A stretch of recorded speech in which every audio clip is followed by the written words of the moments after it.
The night air was cool as Darius Walker strolled down Maple Street, his headphones blasting music that drowned out the quiet of the small town. He had just left his friends after a relaxed evening of laughter and conversation, something he needed after a long week of college assignments. The streetlights flickered slightly, casting a warm glow on the pavement as Darius walked with his hands in his pockets, oblivious to the world around him. Suddenly, headlights appeared behind him, growing closer and brighter until the squeal of tires came to an abrupt halt beside him. Darius paused, turning to look at the police cruiser that had pulled up.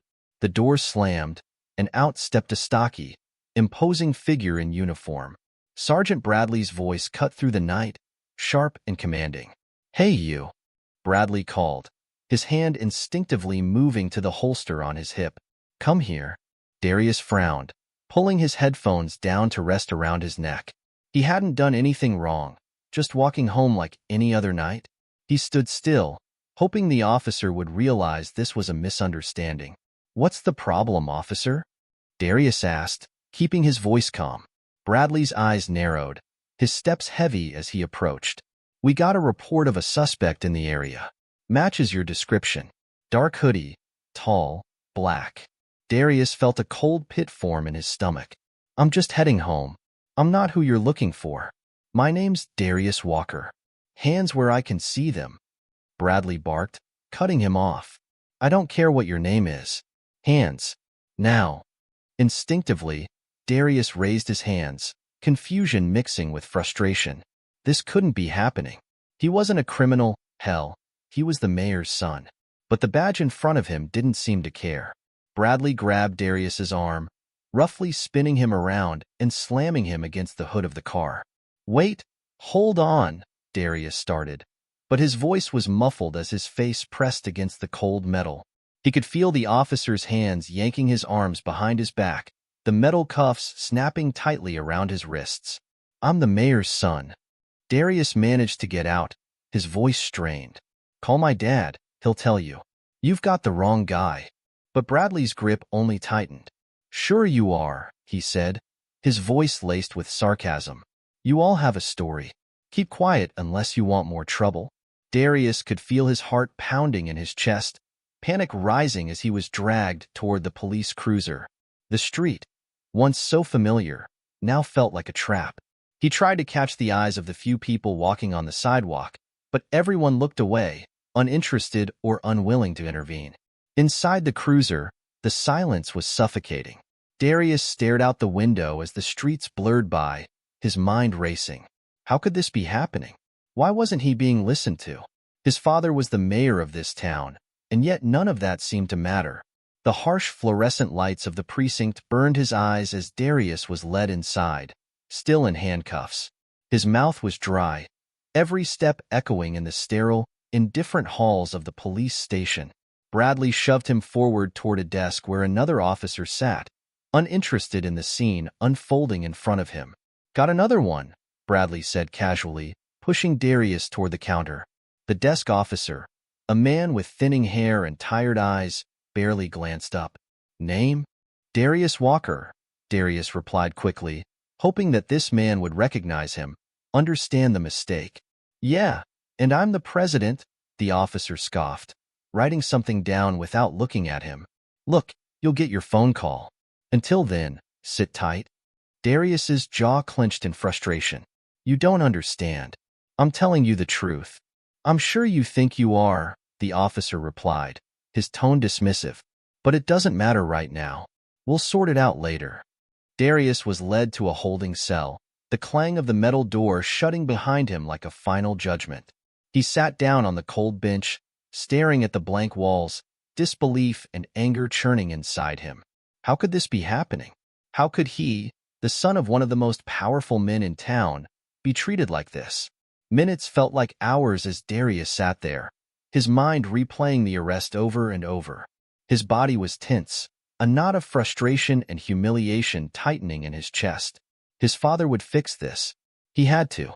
The next morning, James Walker's hands trembled slightly as he hung up the phone, disbelief etched into every line of his face.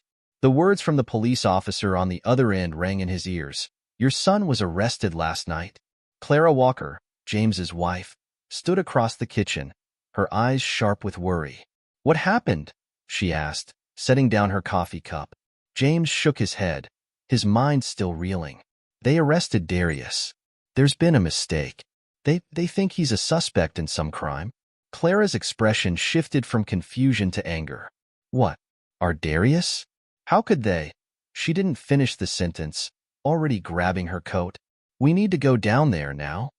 James hesitated, his politician's instincts kicking in. This could be bad, really bad, not just for Darius, but for his image, his career. Yet, the thought of his son being treated like a common criminal made his stomach churn. At the precinct, James strode in, his face set in a mask of controlled fury. Clara followed close behind, her hands clenched into fists at her sides. They were greeted by Sergeant Bradley, whose smug expression did nothing to calm James's growing anger. "I want to see my son," James demanded, his voice low and dangerous. Bradley raised an eyebrow. "And you are?" "I'm James Walker," the mayor practically growled, stepping closer. "The mayor? Darius is my son." For the first time, Bradley's face faltered, a flicker of recognition crossing his features. He glanced at the officer behind the desk, then back at James. "Look, it was just a misunderstanding. We're sorting it out now." "Misunderstanding?" Clara's voice rose, cutting through the tension. "You arrested our son without cause, treated him like a criminal, and now you call it a misunderstanding?" Bradley's posture stiffened. "Ma'am, your son matched the description of a suspect. We were just doing our job." "Your job?" James snapped, stepping forward. "Your job is to protect this community, not terrorize innocent people. Do you have any idea who you've just humiliated?" The room seemed to hold its breath as the tension between the two men escalated. Bradley opened his mouth to respond, but before he could, the door to the holding cells creaked open.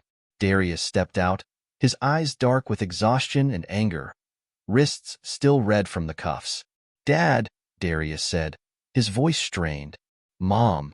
Clara rushed to his side, wrapping him in a tight hug. "Are you okay?" she whispered fiercely, looking him over as if to make sure he hadn't been physically harmed. Darius nodded, though the haunted look in his eyes told a different story. "Let's just get out of here." As the Walkers left the precinct, James's mind raced. He had always believed that his position would protect his family, that the power and privilege of his office would shield them from the injustices faced by others. But seeing his son walk out of that cell, bruised not in body but in spirit, made him realize how wrong he had been. This wasn't just about Darius. This was about something much bigger, something that he, until now, had been blind to. And for the first time in his life, James Walker didn't know how to fix it. "Let me know if you would like me to continue or make adjustments." Morning sunlight streamed through the large kitchen windows, casting a warm glow over the pristine countertops. James Walker sat at the breakfast table, sipping his coffee, his mind already occupied with the day's agenda. He had a meeting with the city council later, and the usual press conferences to manage. Across from him, Clara read the newspaper, her expression calm but alert, as if waiting for the day to bring its inevitable challenges. The silence between them was comfortable, filled only by the quiet hum of the coffee machine and the occasional rustle of newspaper pages. Then, the phone rang. James frowned slightly but didn't move at first. Clara glanced up from her paper, sensing something. It was early for calls, and most people in their small town knew better than to disturb the mayor before 8 a.m. "I'll get it," she said, standing and walking over to the kitchen counter where the phone sat. She answered with her usual grace. "Hello, Walker residence." There was a brief pause as the person on the other end spoke. Slowly, Clara's face shifted from casual curiosity to something more serious, her eyes widening. "Excuse me," she said sharply, her voice cutting through the room. James immediately looked up, his body tense. "What is it?" Clara turned to him, her hand covering the phone's mouthpiece. "It's the police station. Darius has been arrested." For a moment, everything around James froze. The words Darius and arrested didn't seem to fit together. His son? Arrested? "There's been a mistake," James muttered, already standing, his chair scraping loudly against the tiled floor. He crossed the room in quick strides, grabbing the phone from Clara. "This is Mayor Walker," he said, his voice controlled but tight. "What's this about my son?" On the other end, the officer stammered, clearly uncomfortable. "Sir, yes, your son, Darius Walker, was brought in last night by Sergeant Bradley. He matched the description of a suspect in an ongoing investigation." James's grip tightened on the phone, his knuckles going white. Sergeant Bradley? That name was familiar, and not in a good way. "There must be a misunderstanding," James said slowly, forcing himself to remain calm. "I want to see my son. Now." The officer's voice was apologetic but firm. "Of course, sir. You can come down to the station, and we'll sort this out." James slammed the phone down, his heart pounding with a mixture of fury and disbelief. His son, Darius, had been arrested as if he were a common criminal. "We're going down there," James said, his voice tight with anger as he grabbed his jacket from the back of a chair. Clara nodded, her expression mirroring his, a storm brewing behind her calm eyes. She pulled her own coat on, and together, they left the house, both tense with anticipation. The drive to the police station was tense, the silence between James and Clara charged with unspoken fears and frustrations. Clara kept her hands folded tightly in her lap, but James could see how her fingers trembled slightly. He knew that look, the look of someone holding back, containing their emotions for now, but only just. When they arrived at the station, James wasted no time. He stormed through the doors, Clara at his side, and immediately demanded to see his son. Sergeant Bradley was waiting in the lobby, leaning casually against the counter as if nothing out of the ordinary had happened. He straightened when he saw James and Clara approaching, but his face held that same smug expression that had sent countless citizens over the edge. "Mayor Walker," Bradley said, his tone overly respectful, but the mockery wasn't hard to detect. "Good morning. Where is my son?" James cut through the pleasantries, his voice ice cold. Bradley blinked, unfazed. "He's in holding. Just a misunderstanding, I'm sure. We picked him up last night, thought he was someone else. You know how it is, routine stop." James took a step closer, his towering presence making Bradley shift slightly. "A misunderstanding? You arrested my son, treated him like a criminal, and now you stand here pretending it was routine?" Bradley's grin faded slightly, but he held his ground. "He matched the description of a suspect, sir. Tall, dark hoodie, African-American male. We had to bring him in for questioning." Clara stepped forward, her voice sharp and filled with an authority that even Bradley couldn't ignore. "You didn't just bring him in, you humiliated him.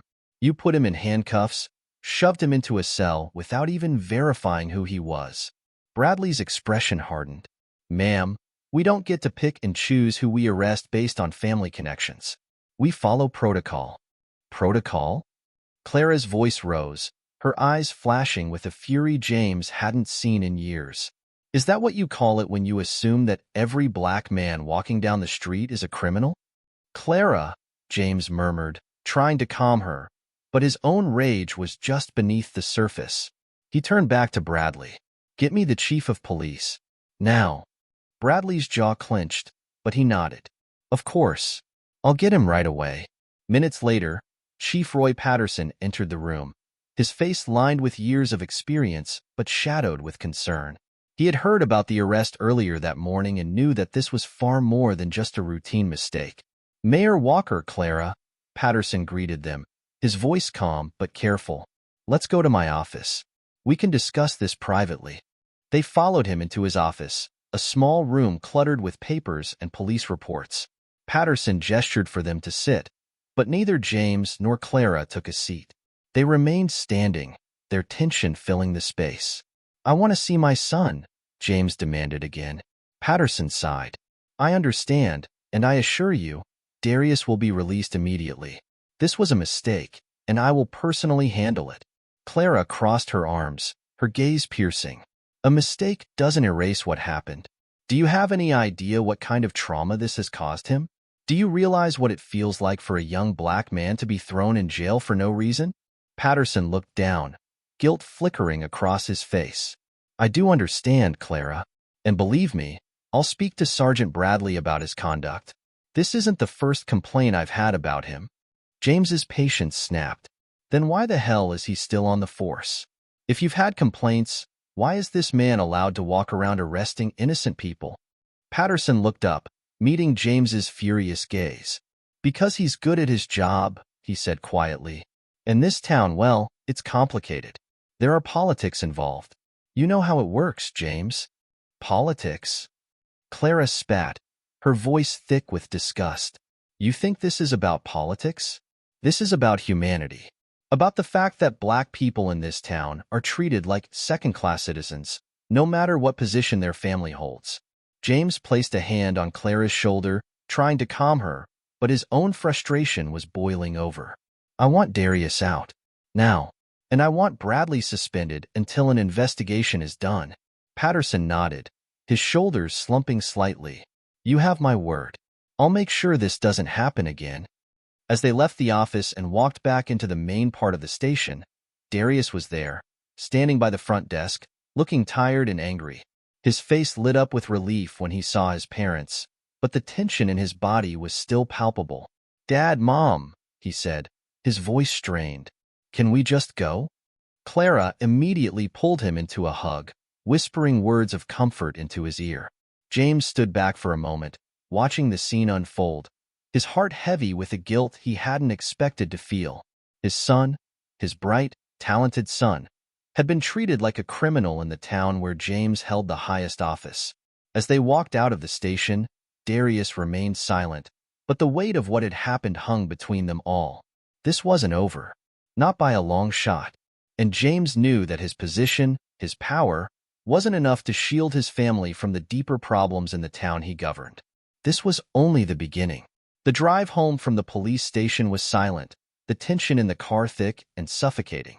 Darius stared out the window, watching the familiar streets pass by, but they no longer felt the same. Everything had changed. He had changed. Clara occasionally glanced back at him, worry evident in her eyes, but she said nothing. James kept his focus on the road, his jaw clenched, struggling to process the storm of emotions brewing inside him. When they finally pulled into the driveway, Darius wasted no time. He threw open the car door and headed straight for the house, his footsteps heavy, echoing the weight of his anger. Clara and James followed behind him, but it was clear that Darius was in no mood to talk. Once inside, Darius headed to the living room and collapsed onto the couch, his head falling into his hands. He felt the weight of it all, the humiliation, the injustice, the fear, settling on his shoulders like a lead blanket. Clara and James stood awkwardly by the doorway, unsure of what to say, how to approach their son who had just experienced something they could never fully understand. Darius, Clara began softly, walking toward him. Honey, talk to us. Darius didn't look up, his voice muffled but tense. What do you want me to say, Mom? That I'm okay? Because I'm not. Clara's face crumpled for a moment before she regained her composure. She sat beside him, reaching out to touch his arm, but Darius flinched slightly. She withdrew her hand, her eyes filled with sorrow. I know you're not okay, she said quietly. I just want to understand what you're feeling. Darius finally looked up, his eyes red and filled with frustration. How could this happen? How could I, of all people, get arrested like that? In our own town? James, still standing, shifted uncomfortably. It was a mistake, Darius. We're going to fix it. I'll make sure Bradley is disciplined. Darius let out a bitter laugh, shaking his head. A mistake? Is that what you think this was? Dad, this wasn't just some mix-up. He looked at me, saw my skin, and decided I was guilty. That's all it took. Do you really think a disciplinary action is going to change anything? James opened his mouth to respond, but no words came out. Clara shot him a glance, her eyes silently urging him to listen. Darius wasn't done.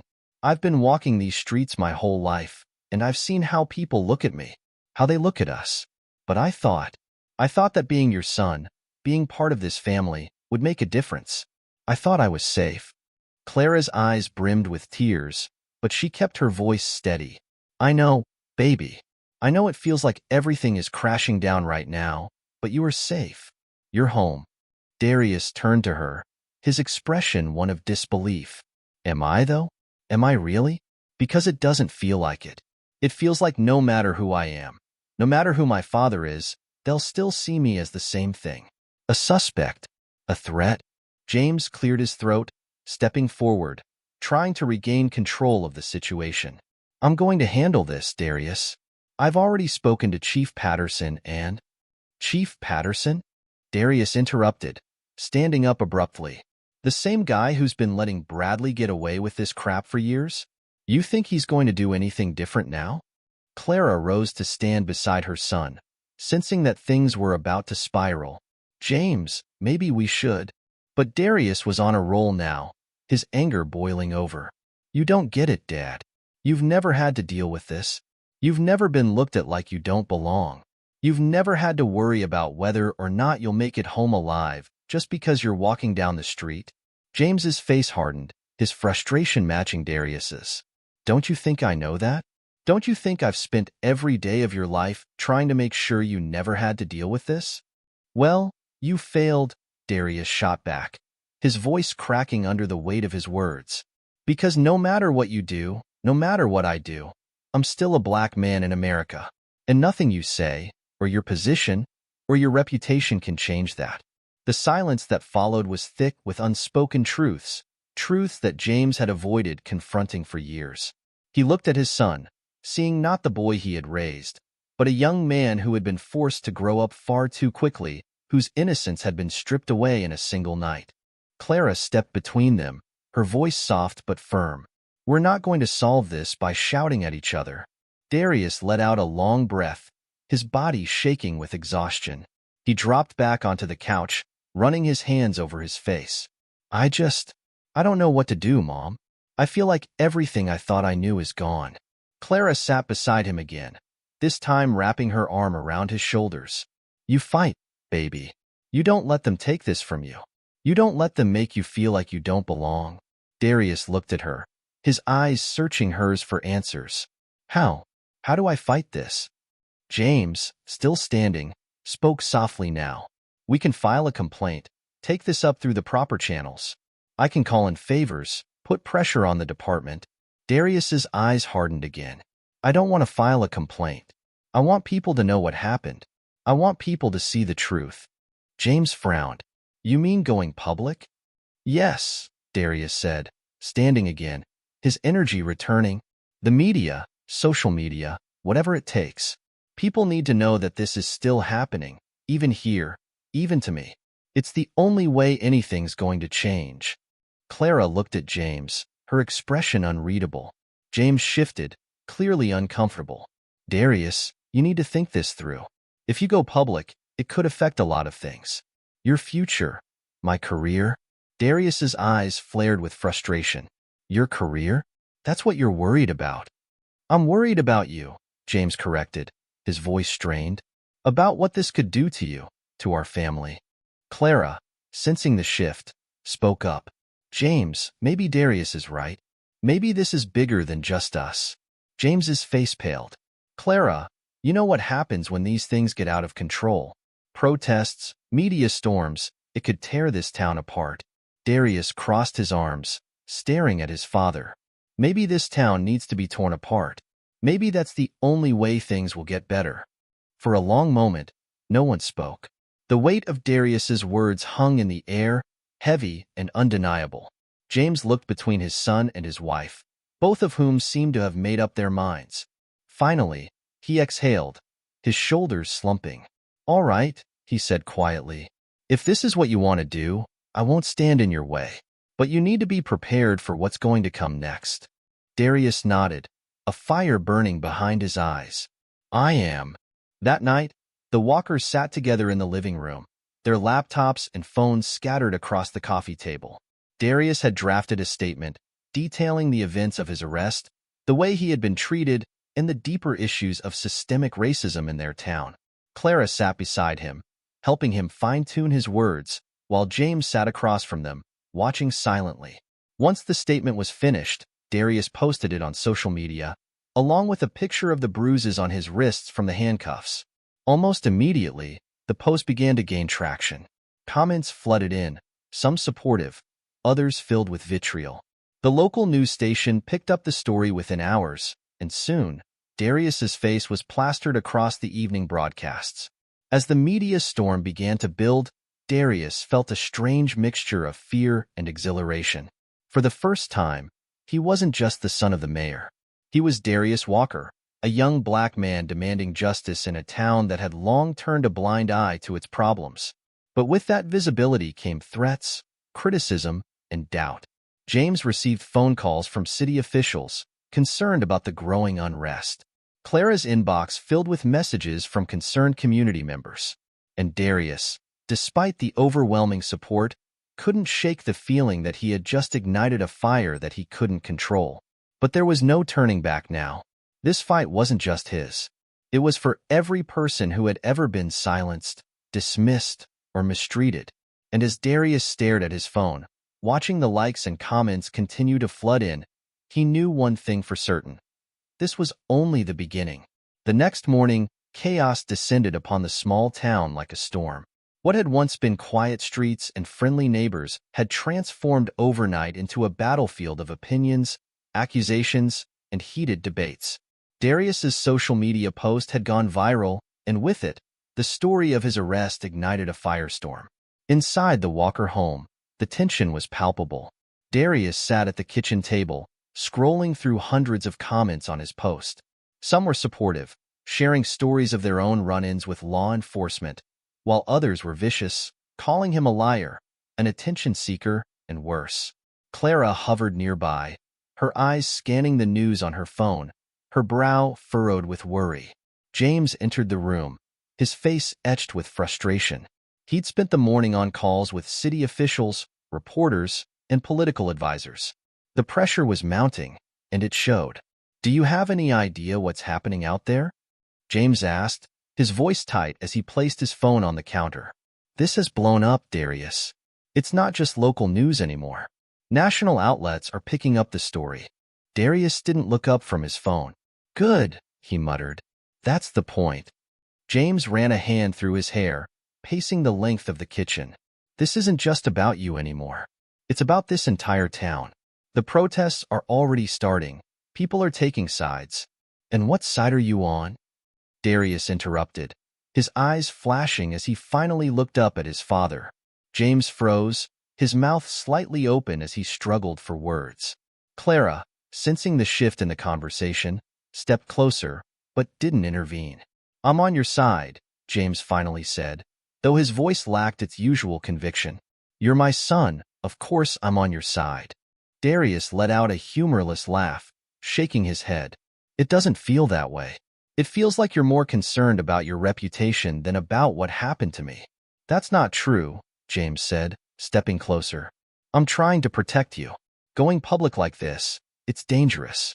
People are getting angry, and not everyone is going to see this the way you do." "I don't care how they see it," Darius snapped, standing up from the table. "This is my life, Dad. My future.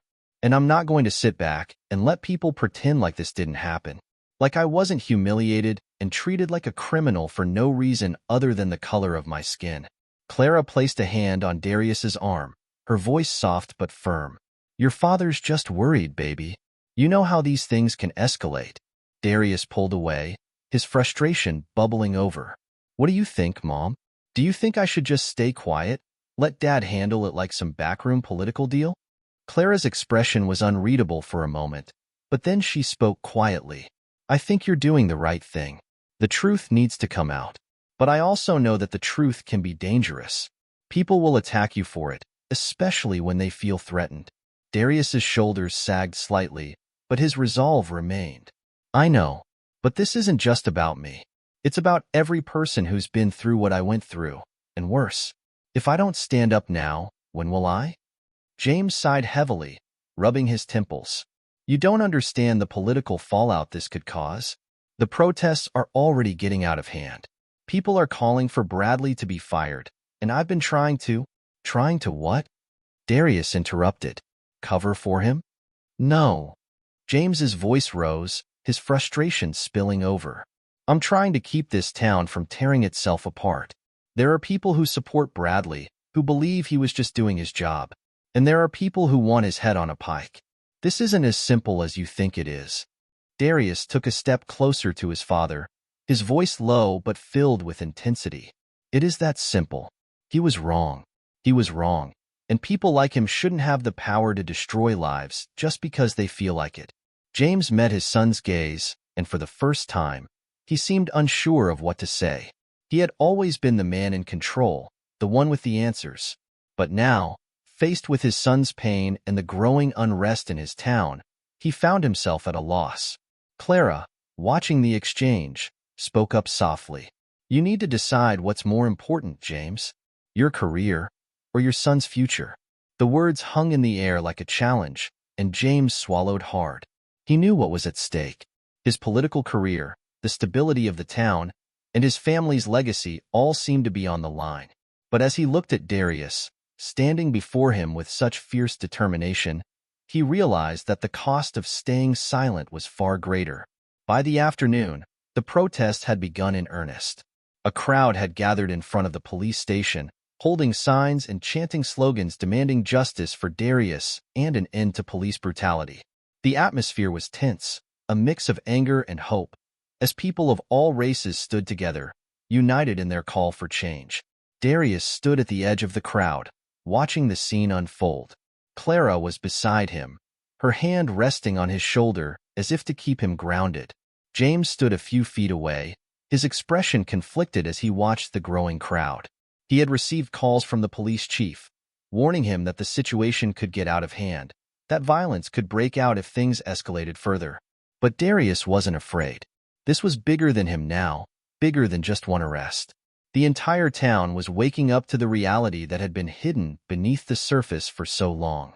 As they stood there, a news crew approached, their cameras trained on Darius. A reporter stepped forward, microphone in hand, and asked, "Darius Walker, do you have any comment on what's happening here today?" Darius glanced at his mother, who gave him a small nod. He stepped forward, his heart pounding in his chest, but his voice steady. "This isn't just about me," he said, his words clear and deliberate. "This is about everyone who's ever been treated like less than a human being because of the color of their skin. This is about standing up and saying no more." The reporter pressed on, her voice eager for more. "And what do you say to those who claim that Sergeant Bradley was just doing his job?" Darius's expression hardened. If his job is to arrest innocent people without cause, then he shouldn't have that job. And anyone who thinks that's acceptable needs to take a long, hard look at what kind of world they want to live in. The crowd around them erupted into cheers, and for a moment, Darius felt a surge of pride and validation. But it was short-lived, as across the street, a small group of counter-protesters began to shout back, their signs declaring support for the police and Bradley. The tension between the two groups was palpable, and Darius could feel the energy shifting. Clara gripped his arm tighter. "Stay close, Darius. This could get ugly." James, standing nearby, received a call on his phone. He answered it quickly, his expression darkening as he listened.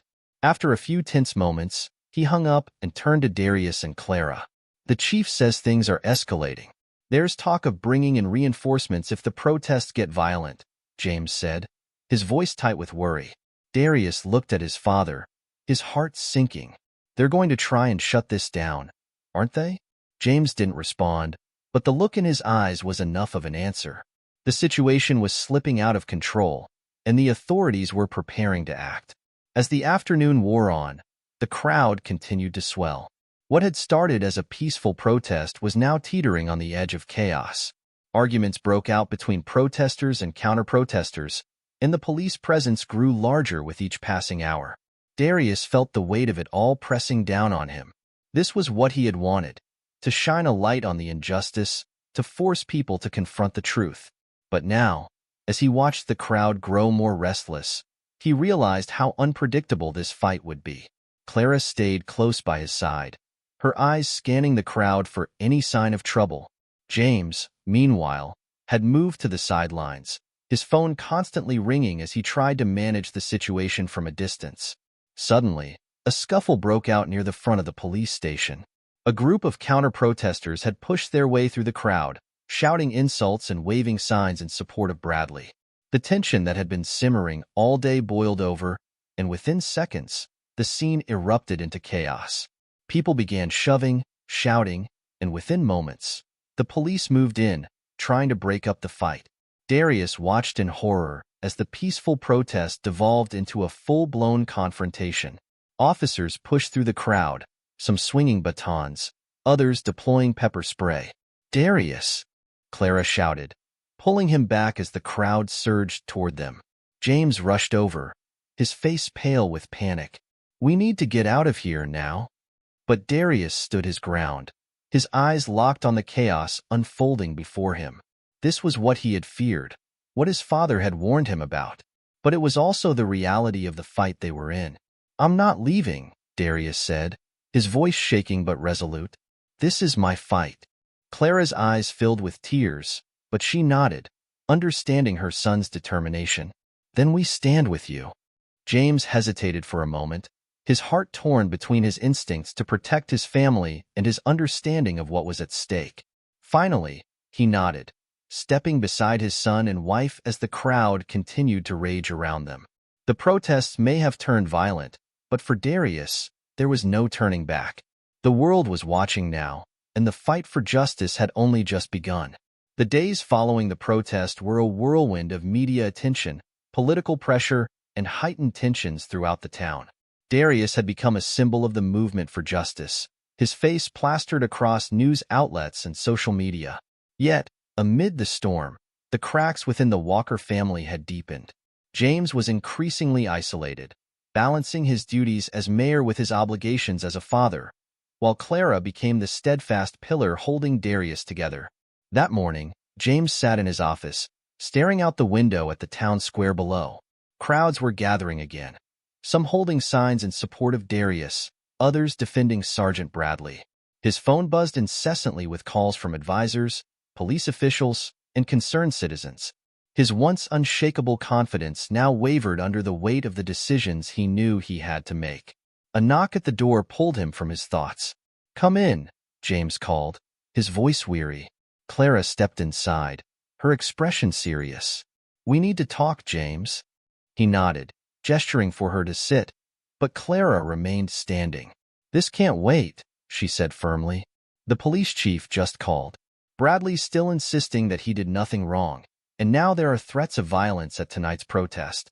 The town is on the edge of something dangerous." James rubbed his temples, the pressure in his head throbbing. "I know," he muttered. "I've been trying to find a solution that won't tear this town apart." Clara's eyes narrowed. "A solution that doesn't involve real change, you mean?" He sighed, standing up to face her.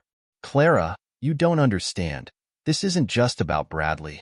It's about keeping the peace, protecting the people." "Protecting who, James?" Clara snapped, her frustration boiling over. "Because it sure as hell isn't our son. Every day that Bradley stays on the force, you're sending a message that what happened to Darius doesn't matter, that it's acceptable." James stared at her, his mouth opening and closing as if he wanted to argue, but the words wouldn't come. She was right. Deep down, he knew it. Before he could respond, the door opened again, and Darius entered the room. He had heard his parents' raised voices from down the hall. "Is everything okay?" Darius asked, his gaze shifting between them. Clara stepped forward, her tone softening. "Your father's trying to find a way to handle tonight's protest, but I don't think he's seeing the bigger picture." Darius crossed his arms, his expression hardening. "What's there to handle? Bradley needs to be held accountable. The protest is happening because people are tired of waiting for justice." James raised his hands in a placating gesture. "Darius, you don't understand the ramifications. If this escalates—" "If it escalates?" Darius interrupted, his voice sharp. "People are already angry. They're already scared. If you don't take a stand, if you don't make it clear that what happened to me was wrong, this town will tear itself apart." Clara nodded, stepping beside her son. "He's right, James. This isn't just about one man or one protest. It's about the systemic issues that you've been ignoring for years." James felt the walls closing in on him, the weight of his responsibilities pressing down. He looked between his wife and son, both of whom were staring at him with the same fierce determination. They weren't asking for his help, they were demanding it. "All right," James said finally, his voice low but resolute. "I'll make a statement tonight. I'll call for an investigation into Bradley's conduct, and I'll push for reforms in the police department." Darius's eyes widened, a glimmer of hope breaking through his frustration. "You will?" James nodded. "But I need you to be careful tonight. The police chief is bringing in reinforcements, and I don't want you getting caught in the middle if things go south." Clara stepped forward, placing a hand on James's arm. "We'll be there. But you need to make sure that people know you're with them, James. Don't just talk, act."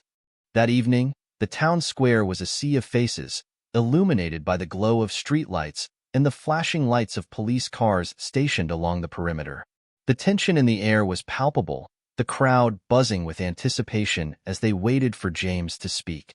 Darius stood near the front, surrounded by friends and supporters. Clara was beside him, her arm looped through his, offering silent support. The protest had grown larger than anyone had expected, drawing in people from neighboring towns and cities. It was no longer just about Darius.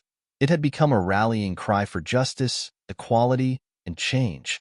James stepped up to the podium, his face lit by the camera lights trained on him.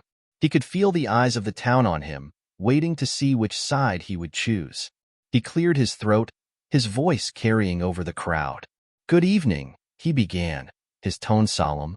"I stand before you tonight as your mayor, but more importantly, as a father. Over the past few weeks, my family has experienced firsthand the pain and injustice that too many people in our community face every day." The crowd was silent, listening intently. "What happened to my son, Darius, was wrong," James continued, his voice steady. "No one should be treated the way he was treated, regardless of their race, their background, or their status in this town." A murmur of agreement rippled through the crowd. "I've spoken with the police chief, and I want to assure you all that an independent investigation into Sergeant Bradley's conduct will take place," James said, his gaze sweeping over the crowd. "We will not let this go unaddressed." Cheers erupted from the crowd, but James wasn't finished. "But this is not just about one officer. This is about a system that has failed too many people for too long. That's why, starting tomorrow, I will be introducing a series of reforms to ensure accountability, transparency, and justice within our police department." The cheers grew louder, the crowd energized by his words. Darius felt a surge of pride as he watched his father finally take a stand. This was the moment he had been waiting for, the moment when things would start to change. But as the crowd's cheers filled the air, a sudden commotion erupted near the back of the square. Shouts rang out, and Darius turned to see a group of counter-protesters pushing their way through the crowd, their faces angry, their signs aggressive. The police moved in quickly, trying to keep the two groups apart, but the tension was already too high. A bottle flew through the air, smashing against the ground near the front of the crowd, and in an instant, chaos erupted.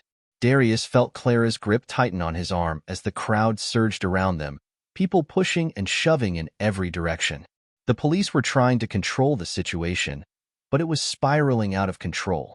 "Darius, we need to go," Clara urged, pulling him back, but Darius resisted. "I'm not leaving," he said, his voice firm. "This is my fight."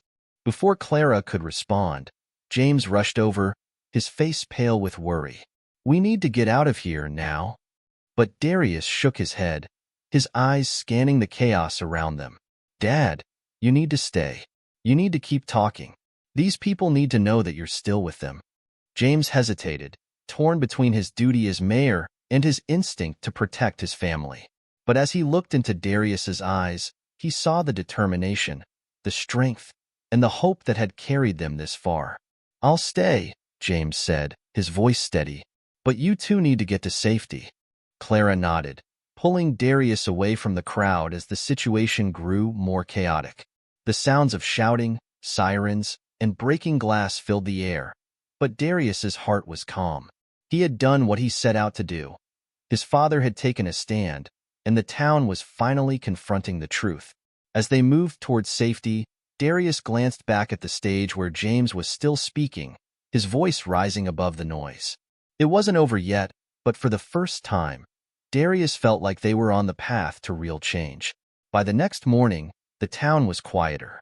The protests had calmed, and the news was filled with images of the previous night's chaos. But amid the aftermath, there was a sense of hope, a belief that things could, and would, get better. Darius sat with Clara on their porch, the sun rising slowly over the horizon.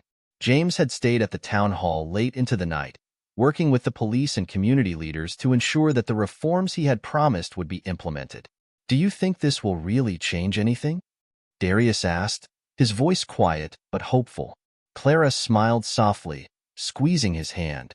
"It already has." Darius nodded, his heart full as he looked out at the town that had once felt so small, but now felt like it was on the verge of something big, something important. This was just the beginning, and he was ready for whatever came next.